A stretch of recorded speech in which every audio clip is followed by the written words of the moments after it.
어쨌든 뭐 시장 상황 얘기하느라 잠깐 얘기를 좀 길게 했는데 일단은 오늘 전해드릴 소식들 전해드리고 나서 더 많은 얘기들 나눠보죠. 일단은 몇 가지 살펴볼게요. 일단은 비트코인 관련된 뉴스인데요. 물론 XRP도 관련돼 있습니다. 그래서 이거를 설명을 드릴게요.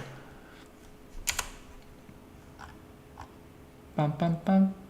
얼마 전에 아마존에서 비트코인을 수용했다 뭐 이런 기사들이 났죠. 그래서 그거 관련해서 제가 설명드리려고 합니다. 아마존 비트코인 하면 나오겠죠. 역시 나오네. 자, 이 소식 때문에 말이 되게 많았는데 이거 여담으로 이것도 설명드릴게요. 지금 보시면은 리프사 광고 많이 나오죠. 여기도 나오고 여기도 나오고 여기도 나오죠. 이거 요즘 왜 나오냐면 구글에서 애드센스라는 거를 해요.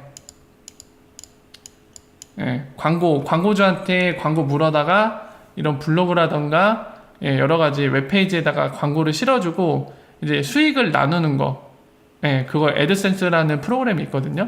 그러니까 그거에 의해서 나오는 건데 얘가 맞춤형으로 광고를 보여줘요. 그러니까 제가 하도 리플이라는 회사를 자꾸 검색하니까 제가 리플이라는 거에 관심이 많은 걸 알고 이 광고만 띄워주고 있는 거예요. 여러분들도 아마 이 광고 보이실 겁니다. 블로그나 이런 데 가면은. 리프사가 그러니까 한마디로 구글에 비용을 지불하고 애드센스라는 걸 통해서 지금 열심히 홍보를 하고 있다는 얘기입니다. 그렇게 알고 계시면 될 것 같아요. 자, 이제 본론으로 들어가서 기사 설명을 드릴게요. XRP도 연관성이 있기 때문에 이제 설명을 드리는 겁니다. 보시면 아마존 쇼핑에 비트코인 결제 가능 하면서 이제 스타트업 문이라는 데서 라이트닝을 통해서 이제 제공을 한다 뭐 얘기가 있는데 기사 내용 핵심 부분만 몇 개만 좀 말씀드리고 나서 설명드릴게요. 그 브라우저에 익스텐션, 그러니까 추가 확장 프로그램 같은 걸 설치해서 그걸 통해서 결제를 하는 거고, 방식은 QR코드네요. QR이 뜨면은 이제 이용자, 비트코인으로 결제를 원하는 사람이 QR코드 스캔하거나 이런 것들로 대금을 치르면 된다. 이렇게 하고 있죠. 그리고 중요한 거 제가 설명할 때도 말씀드릴 건데 여기 써있죠.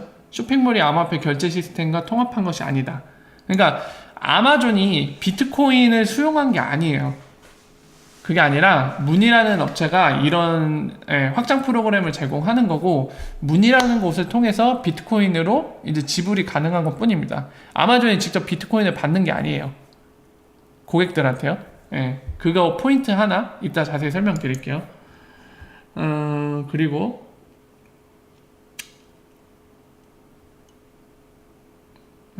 다른 거 안 봐도 되겠네요. 이 정도만 보고 설명을 드리면 될 것 같습니다. 자, 그리고 참고로 설명에 들어가기 전에 이 문이라는 이 스타트업 업체가 지금 비트코인이랑 이더리움이랑 라이트코인을 최초로 한다고 하고 몇 달 내로 XRP도 추가할 계획을 갖고 있다고 공개가 됐습니다. 그 트위터를 통해서 공개를 했고요. 굳이 그거 가서 보진 않을게요.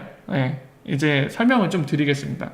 항상 XRP 역시도 중요한 건데, 뭔가 우리 현실 생활에서 돈을 쓰는 것처럼, 법정화폐를 쓰는 것처럼 암호화폐를 쓴다는 거는 그런 방식을 볼 때 항상 중요한 게 있습니다. 뭐냐면은 제가 말씀드린 거, 그러니까 예를 들면은 XRP를 고객이 이거를 지불하고 받는 쪽도 XRP로 받는다. 서비스 제공자라고 할게요. 이 그림이 나오면 제일 깔끔해요. 그냥 XRP를 주고 XRP를 받아주는 거잖아요. 그럼 뭐 더 이상 논의할 게 없어요. 근데 문제는 뭐냐면 오늘날에 이 그림이 나오기 힘든 거죠. 이걸로 이렇게 XRP로 지불하려는 사람도 거의 없고, 전 세계를 통틀어서 보면은 저희 같은 인원들이 XRP로 뭐 지불하고 싶다 생각은 하겠지만 정말 극소수죠. 전체의 0.1%도 안 될 거예요. 그런 생각을 갖고 있는 사람 이제 퍼센테이지를 따지면. 그리고 마찬가지로 이제 서비스를 제공하고 그 대금을 받는 입장에서도 XRP로 받고 싶은 생각은 없을 겁니다. 달러로 받으면 받았지. 자, 그래서 이 케이스는 설명의 여지가 필요 없는 부분인데 이런 형태는 존재하지 않죠, 오늘날. 왜냐하면 암호화폐 자체가 법정화폐에 비해 너무 보편적 수용성도 없고 가격 변동성 리스크도 크고 여러 가지로 교환의 매개체 역시도 역할을 제대로 할 수가 없습니다. 화폐의 역할을 하기에는 뭔가 굉장히 무리가 있어요, 오늘날에. 그래서 1번 그림은 좀 불가능하고 2번 그림이 아까 같은 경우인데 요런 거죠. 요거를 중개자, 이 검은 게 중개자라고 하겠습니다. 아까 같은 스타트업 문의에 해당되는데 얘가 이렇게 암호화폐를 피아트로 교환해줘요. 그래서 서비스 제공자는 뭐 예를 들면은 달러 이렇게 받는 케이스죠. 사실 이쪽까지도 해주면은 정말 좋아요. 이쪽까지도, 이 왼쪽까지도. 이게 더 진화되면은 이쪽까지도 예를 들면은 중개자가 요거까지 해주면 좋겠죠. 이 변환까지 법정화폐에서 법정화폐로 가는 거. 어쨌든 이거 둘 다 약간 부분적으로 이쪽이 해결되는 부분이 있기 때문에 요 부분이요, 요 부분. 이 부분에 대해서 얘기를 할 거고 아까 같은 스타트업 문이 딱 이 케이스입니다. 근데 여러분 문제가 뭐가 있냐면요, 문제는 항상 암호화폐와 법정화폐를 교환하는 과정 중에 문제가 발생하는데요. 어떤 문제냐면은 이건 계속 말씀드리는 얘기고 중요한 부분이라 또 말씀드리는 겁니다. 뭐냐면은 바꿀 때 과연 그 가격 변동성 리스크는 누가 감당하냐가 가장 중요한 포인트예요. 이거를 누가 짊어지느냐. 그러니까 예를 들면은 지금 현재 기준으로 비트코인을 할게요. XRP는 너무 빠르니까 사실 가격 변동성 리스크가 너무 작죠. 비트코인으로 하겠습니다. 얘 세르먼트 하는데 20분이거든요. 자, 지금 1 비트코인으로 뭔가 물건을 살 수 있어요. 지금 기준으로. 그리고 1 비트코인이 $10,000라고 합시다. 그래서 $10,000짜리를 1 비트코인 지불해서 살려고 이 이용자가, 고객이 이 문이라는 스타트업 업체를 통해서 지불을 하려고 그래요. 근데 이게 실제로 비트코인이 이 중개자한테 넘어가야 되잖아요, 고객이. 그래서 중개자가 그걸 받고 그만한 가치, 결제하는 시점에 그만한 가치를 갖는 달러로 교환해서 이쪽에 아마존에 주는 거잖아요. 그죠? 근데 문제는 이 넘어가는데 20분이 걸린단 말이에요. 얘는 분명히 1 비트코인이 $10,000일 때 결제를 했는데 중개자가 받을 때는 20분 뒤에 보니까 가격이 하락해서 $9,000가 됐어요. 그럼 이 손실분은 누가 감당할 거냐가 가장 중요한 겁니다. 여러분들은 어떻게 생각하십니까? 이용자가 감당 안 하고 중개자가 감당한다고 가정하고 얘기를 해봅시다. 그러면 이용자 입장에선 전혀 부담이 없습니다. 그리고 서비스 제공자인 아마존 같은 경우는 어떻죠? 마찬가지로 그냥 $10,000로 받을 거니까, 달러로 받을 거니까 오케이예요. 전혀 나쁠 거 없어요. 서로 간에 다 좋죠. 그러면 이거 현실성 있는 얘기 아닌가요? 이렇게 생각이 되실 수도 있겠지만 요놈이 문제입니다. 중개자. 이 한 번의 거래로 $1,000의 손해가 발생했어요. 그럼 중개자가 사업을 유지할 수 있을까요? 절대 못합니다. 할 수가 없어요. 중개자가 나는 세상에 기부를 하기 위해 태어났습니다. 내 돈을 소비해서 모든 사람들이 행복해질 수만 있다면 내 한 몸을 불사르리라. 이런 마음을 갖고 있는 진짜 거의 자금이 무한대에 가까운 중개자면은 이게 가능할지도 모르겠어요. 하지만 그런 중개자, 그런 사업을 하는 사람은 이 세상에 존재하지 않죠. 이 중개자는 바로 망할 겁니다.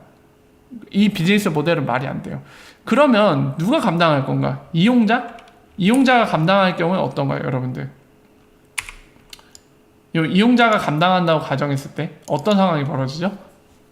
중개자는 행복해집니다. 본인이 감당하지 않아요. 가격 변동성 리스크. 얼마든지 서비스 가능하겠죠. 약간의 수수료를 이용자한테 물리면서 하면 되겠죠. 그리고 여전히 아마존도 행복합니다. 어차피 $10,000 받을 거니까. 자, 근데 문제는 뭔가요, 여러분들? 이용자가 문제예요, 이용자가. 가격 변동이 됐어요. $9,000로. 그러면 $1,000를 더 지불해야 돼요. 그럼 이 사람은 $11,000를 지불한 거죠, 중개자한테. 거기에 플러스 알파로 수수료를 내겠죠. 말이 됩니까? 여러분들이 고객이라면 이 시스템을 쓰겠습니까? 안 쓰죠. 절대 안 쓸 겁니다. 그러니까 우리가 여기서 알 수 있는 거는 가격 변동성 리스크가 존재할 경우에 이거를 누가 감당하느냐가 굉장히 중요한 문제가 되고, 지금 보시는 것처럼 중개자든 서비스 제공자든 고객, 사용자든 간에 누구한테 이 리스크를 안겨주던 간에 비즈니스가 유지될 수가 없어요. 유지 불가입니다. 그러면 이 리스크를 어떤 방식으로든 해결해야 되는데, 근본적으로 XRP처럼 굉장히 빠른 세틀먼트를 통해서 가격 변동성 리스크가 생기기 전에 해결을 보는 방식이 아닌 다른 방식으로 해결하려고 든다면 언제나 위험하고 불안정한 상태가 됩니다. 근데 지금 아까 스타트업 문이라는 업체는 사실 비트코인이나 이더리움이나 아니면 라이트코인, 처음에 서비스를 제공한다, 이 3대장, 이 암호화폐에 대해서 뭔가 달리 수단이 없는 걸로 보입니다. 그냥 이 디테일한 거는 제껴두고 암호화폐로 결제할 수 있는 무언가를 제공한다 했는데 의의를 두고 가고 있는 것 같아요. 하지만 이거를 근본적으로 해결 못한다면 결국에는 비즈니스 유지가 어려워집니다. 그런 면에서 여기에서도 드러나는 거는 XRP가 왜 세틀먼트가 빠르게 만들었는지 잘 알 수 있는 거거든요. 굉장히 중요한 포인트입니다. 그래서 여러분들 지금 XRP 같은 경우는 지금 문이란 스타트업 업체는 비트코인, 라이트코인, 이더리움 갖고 하고 있지만 XR 페이먼트 어플리케이션 출시됐죠. 포스 어플로. 그래서 거기 같은 경우에 이제 XRP 통해서 하는 건데 설명드렸었죠. 그거를 잠깐 봅시다. 잠깐 보면서 말씀을 드릴게요. 제가 그 XRP 랩스가 만든 XR 페이먼트란 포스 어플 그거 설명드릴 때 제가 그 흐름을 봐서는 그 말씀을 드렸죠. 지금은 XRP로 지불하고 XRP로 대금을 받는 거지만 이 사람들이 지금 하는 걸 봐서는 이제 뭔가 피아트로 컨버팅 해줄 수 있는 이런 것들을 준비하려고 할 거고, 그걸 한다고 하면 게이트웨이 운영과 피아트 IRP 커넥터들이 필요하다. 그래서 얘네는 아마도 10중 8구 그거를 하려고 할 거다 라고 말씀을 드렸었죠. 역시나 당사자인 윈드라는 그 네덜란드 개발자가 밝혔습니다. 그래서 제가 이미 트위터로 남겼었는데요.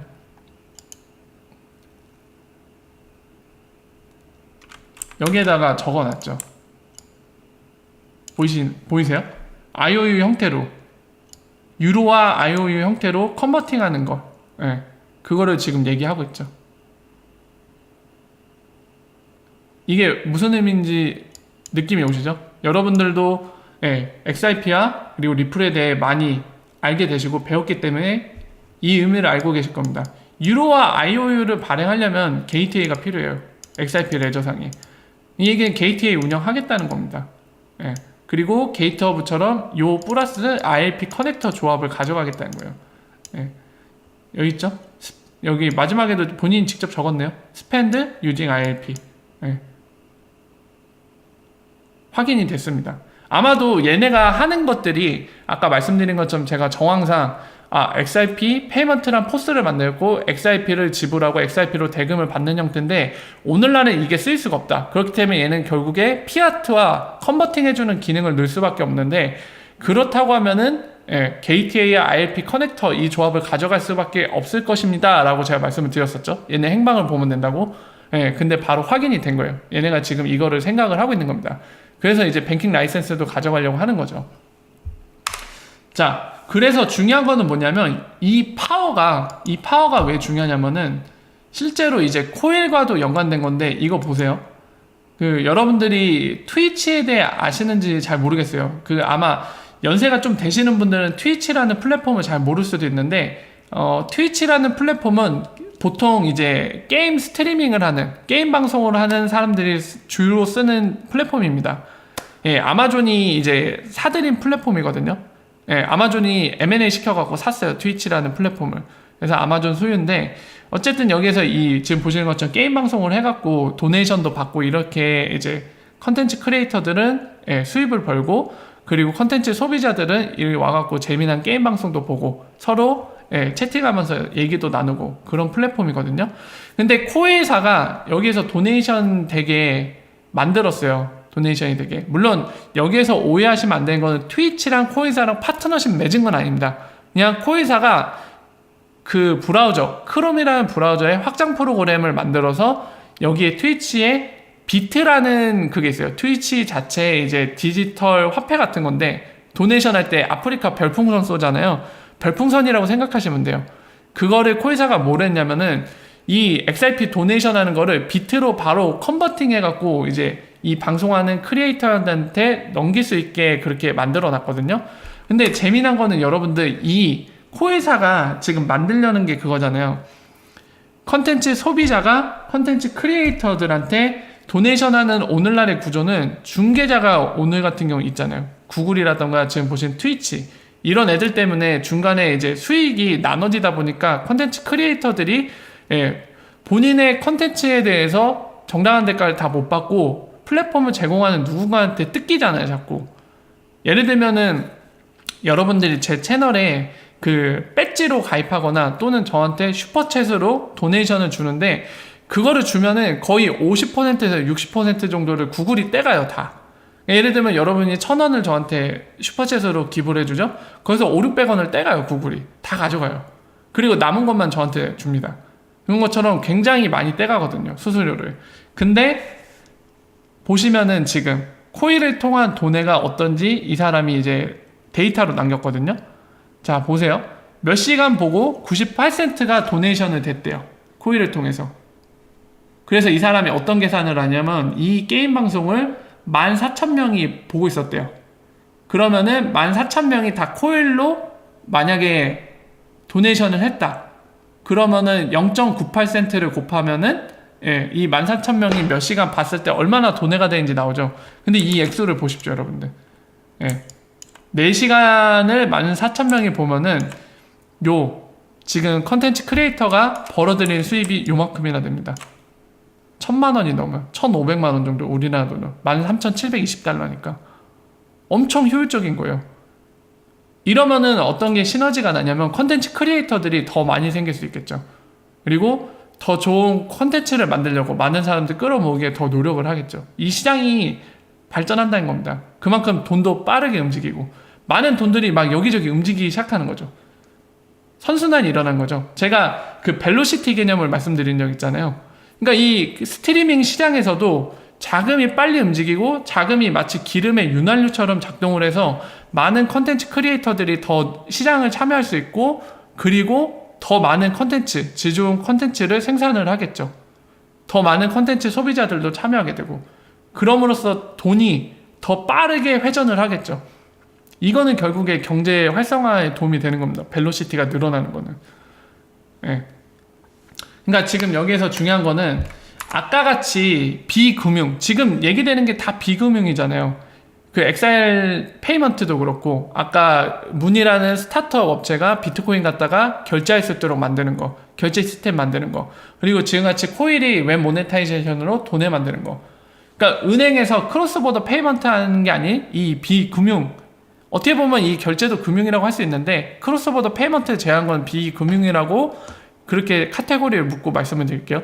비금융에서도 이런 오늘날의 암호화폐가 그대로 대금을 치르고 대금을 받는 쪽에 사용하는 거는 가격 변동성 때문에 힘들지만 만약에 그런 단점을 해결할 수 있는 오늘날의 법정화폐의 그런 쌍을 만들어서 유동성을 제공해 줄 수 있는 무언가 등장해서 그게 바로 아까 말씀드린 게 게이트웨이와 IP 커넥터죠. 그런 게 뒷받침돼줘서 만약에 암호화폐가 중간에 브릿지가 돼서 사용될 수 있다. 특히나 우리가 지금 관심 있게 보는 XRP가 그렇게 사용될 수 있어지면 지금 보시는 것처럼 나타날 수 있는 거예요, 시장에. 지금 보고 계시죠? 코일의 웹 모네타이제이션. 이게 시장에 나타나서 이런 효과를 거둘 수 있는 겁니다. 그리고 방금 최종적인 그림까지 말씀드릴까요? 이렇게 해서 만약에 스트리머가 더 많이 생기고 그리고 컨텐츠 양이 늘어나고요. 그리고 컨텐츠 소비자도 같이 늘어나서 선순환이 된다. 돈도 많이 움직이고. 그럼 그 얘기는 XRP가 브릿지하는 양이 늘어난다는 거예요. 비금융에서. 그럼 어떤 그림이 나올지 상상이 되시죠? 자, 그렇게 여기까지 쭉 보시면 되는 거예요. 중요한 부분입니다.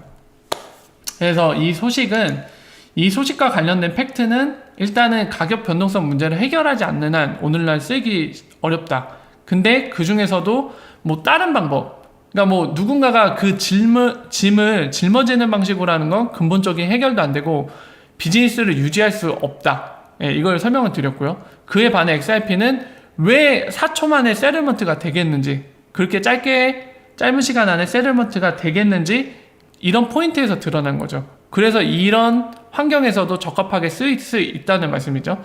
하지만은 XRP를 주고 XRP로 대금 받는 거는 역시나 XRP 역시 가격 변동성이 있기 때문에 그걸 보유하려고 안 하잖아요. 법정화폐처럼. 그래서 오늘날의 그 그림으로 쓰일 수 없고, 다만 그 단점을 보완할 수 있는 피아트로 컨버팅 해주는 무언가, 바로 게이트웨이와 IP 커넥터가 존재하면 그렇게 쓰일 수 있게 되고요. 그리고 그 그림이 뒷받침되어줘서 쓰이게 된다면 아까 보시는 것처럼 이 그림이 나올 수 있는 거죠. 선순환 XRP 브릿지 볼륨 증가. 네. 이게 바로 우리가 봐야 될 그림이고, 그러니까 우리가 관심 있게 보고 그리고 성공하게 바라는 XRP가 성공하는 그날의 그림은 요 그림이에요. 요 그림. 비금융에서 이게 실현되는 날, 바로 XRP가 성공해 있는 날입니다. 그날이 바로 네. 모든 가치를 브릿징하는 거, 그날입니다. 그게 바로. 자, 그래서 이거를 설명드렸고요. 이런 거에 낚이지 마세요. 이런 제목 되게 자극적이죠. 아마존 쇼핑에 비트코인 결제 가능. 만약에 여러분들, 제가 설명을 충분히 드렸으니까 제가 하나 예를 들게요. 아마존 쇼핑에 XRP 결제 가능 뜨면은, 기사 뜨면은 대박 소식으로 보실 건가요? No, 절대로 그러시면 안 됩니다. 내용을 보셔야 돼요. 내용을 살펴보고, 오늘날에는 분명히 XRP를 대금으로 받고 싶어하는 업체가 없습니다. 거의 없어요. 물론 이제 프로피, 부동산 업체 있는데, 솔직히 프로피라인데도 그 블록체인으로 암호화폐 자체를 만들어서 그 중에 이제 본인들 부동산 결제할 때 특정 암호화폐들을 수용해 주는 거잖아요. 애초에 블록체인 사업에 뛰어든 업체입니다. 거기는. 그러니까 그러는 거지. 일반적인 김앤장, 그 법률사무소 있잖아요. 김앤장. 이런 데서 변호 비용으로 우리 XRP로 대금을 치르겠습니다. 변호 비용을 치르겠습니다. 이러면 그쪽에서 어떻게 하겠죠? 당장 소송 들어와서 죽고 싶냐? 이러겠죠. 예. 그러니까 중요한 거는 XRP로 결제 가능하냐 안 하냐가 아니라, 만약에 그런 기사가 떴다면 내용을 보시고, XRP가 오늘날에는 그 대금을 받고 싶어 하는 사람이 없는데 이거는 좀 뭔가 기사 제목이 좀 약간 잘못된 걸 수도 있겠다, 이런 관점에서 내용을 살펴보시고, 내용 안에 봤을 때 아까 그런 것들, 게이트웨이나 IP 커넥터를 통해서 피아트와 컨버팅 해주는 거를 구현을 해서 그걸 통해서 지불이 가능하게 만들었다, 이러면 그게 좋은 소식인 거예요. 정말 좋은 소식입니다. 제가 다시 한번 말씀드리는데, 게이트허브가 지금 계획을 갖고 있고 작업을 하고 있죠. 피아트 IP 커넥터, 그것도 제가 여러 가지 게이트허브가 하는 것들, IP 서밋에서 이제 공개된 데모 같은 것들을 보고, 얘는 분명히 그 계획을 갖고 있습니다 했는데, 역시나 게이트허브 CEO가 확인을 해줬죠. 제가 질문한 거에 대해서.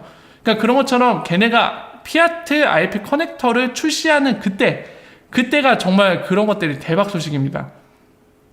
아마존의 XRP 결제 가능, 이런 건 거의 다 그냥 99% 낚시 기사라고 보면 돼요.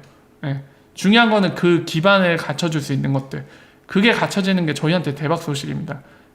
그리고 아까 보신 XRP 랩스, 쟤네도 피아트 IP 커넥터를 우리가 오늘부터 운영 시작에 들어간다. 이거 대박 소식이에요. 그런 것들이. 그런 것들을 기대하셔야 되고, 그런 소식이 있으면 기뻐하시면 됩니다. 자, 그래서 간단히 설명을 드렸고요.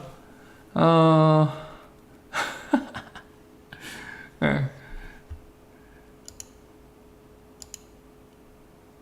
참고로 이거 다 알고 계시죠? 이 코디오스 홈페이지거든요? 지금 여담으로 하나 말씀드리려고 할게요. 코디오스 홈페이지 보면은 여기 이스터에그라고 비밀을 숨겨놓은 게 있습니다. 여기 이 부분.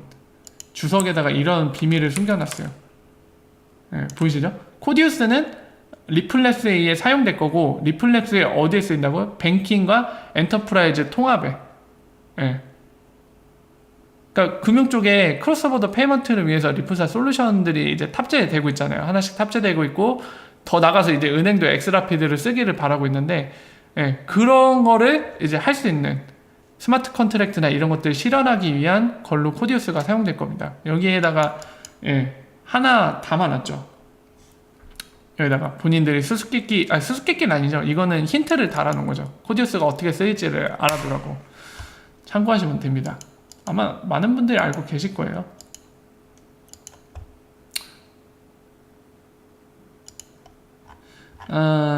그리고